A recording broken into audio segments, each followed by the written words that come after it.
O lietus girdis ar ne? Jau čia girdis, ar ne?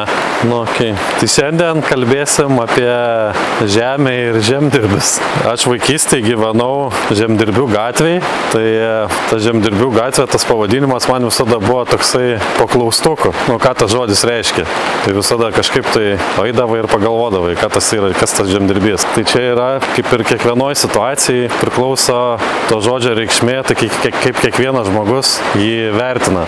Tai kiekvienam tas žemdirbys suvokimas turbūt yra skirtingas, o pas mus ūkyje mes galvojame taip, kad žemdirbys tai yra ne tas, kuris dirba žemę, ta prasme su plūgu. Mes stengiamės čia gaminti žemę, tai pas mus ūkį pagrindinės tikslas yra tai rūpintis ne augalais, o žeme. Tai vat, mūsų noras yra laikė tapti žemdirbiais, o ne ūkininkais. Tai išmokti gaminti žemę. Tai va čia va, matosi eilinis eksperimentas mūsų, tai bandėm va čia pasėti ropeles į padirbtą žemę. Nežinau, ar čia padirbta, ar prisidirbta bus. Gali visai būti. Bet esmė tame, kad pas mus žemė yra tokia priemolis ir sunkoka. Tai galvojau, ką čia padaryti su ją. Buvau sumastęs smėlio dėti, bet paskui pasigūglinau, jeigu smėlio įdėsi iš molio virs asla. Kaip seniau gamindavo namuose aslą, tai jie maišydavo molį su smėlio ir gaudavosi plukta asla, tai kaip plytelės senobinės. Tai realiai, jeigu tu čia įdėtum į šitą žemę smėlio, tai pasidarytų kaip betonas. Tai atrodo taip, kad smėlis turėtų molyje pridėti papildomo aeravimo, bet realiai gaunasi visiškai skirtingas dalykas. Tai kaip pagaunasi čia ne iki galo perpuvęs daugiametės žolės ir gaunasi jos tarp molio taip įsimaišo ir aš įsivaizduoju, kad čia šaknim turėtų būti labai faina gyventi, nes per tą šiaudą likusią žolę gali įeiti deguonis, ko trūksta dažniausiai molingoje žemė pas mus, tai deguonies. Nes kai palaistai viskas čia užsiploka, reikia arba su kauptuku eiti, o dabar va, matau čia pasilaistė yra ir jinai va tokia žemė lengva yra. Va, visa. Žemė kai tikrinė, tai turi padaryti gniūžtę ir taip trenki subirėti. Tai va čia žiauriai gerai pas mus yra. Aš čia buvau persigandęs, kad nesudigs ropelės, bet žiūri, čia labai fainai viskas sudygo dabar va idealiai.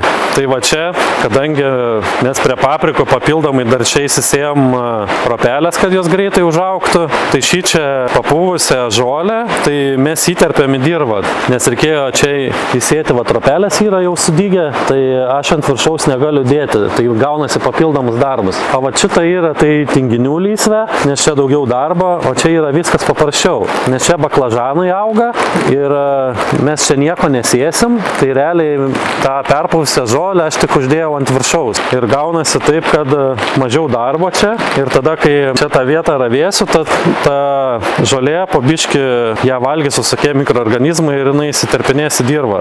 Čia dar matysis, aš nežinau. Jo. Tai jeigu aš pajudinu, va žemė tokia yra, ne tokia puri. Tai palyginus, jeigu aš čia va darau tą vietą ir šį čia, va jinai yra iš vis va tokia faina. Tokia atrodo, šaknim labai lengva lysti yra. Tai šaknis lengviau lenda čia negu čia, nes jinai krenta vanduo laistantis, tai užsipluka daugiau. Tai aš galvoju, kad čia bus labai gerai šitiem baklažanam. Aš galvoju, kad pas mus ir tai buvo neblogi tie baklažanai, ne? Bet šiais metais jau čia jie bus dar skanesni. Va čia, kai yra santykinai nedidelis plotas, tai mes realiai čia galim pasidaryti tą žemę tokią, kokią norim. Kaip mums patinka dirbti. Man patinka dirbti taip, kad viskas lengvai ravėtųsi, žemė būtų puri, tai vat mes taip ir bandom pasidaryti. Tai aišku, pas mus, kadangi yra kalvos, tai visur reikia mums priedangų, šiltnamių, nes pas ką lygumos tai yra paprasčiau, nereikia daryti kažkokių tai aikštelių. O pas mus visur yra kaip kokie Japonijoje kalnuose. Tai visur mums reikia daryti terasas. Nes čia buvo didelis ne kalnas, o kaip kalva. Tai visur turėjom daryti terasas su buldozeriais, nes čia realiai viskas, vat lietus lyja dabar. Tai širdis skauda, nes viskas bėga žemyn. Visas tas juodžemis, jeigu aš padaryčiau tai ant šitos kalvos, tai jisai viskas dabar nubėgtų. Tai vat, ką tu padarai, tai reikia labai saugoti. Žiauriai lyja dabar nesigirdėsiu, čia ne. Mūsų matymo kiekvienai žemėje reikia pasižiūrėti, kokia jinai yra ir mes sprendžiam, ką su ta plotu reikia daryti. Tai jeigu pas mus yra kalvos, jeigu darom daržus, tai darom po priedangom, nes viską nuplautų, o daugumoje atveju tai mes paliekam pievas, nes jos apsisaugo nuo klimato sąlygų dabar, kurioje yra tokios, nepastovios.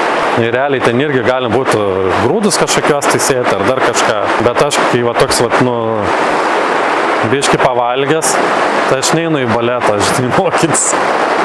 Tai čia irgi ta žemė, kai didelį plotai, tai jau tu nepadarysi visų, taip. Tai kai didelis žemės yra, tai tu ir darai tas, kas jau yra iš gamtos duota tenai. Tai va.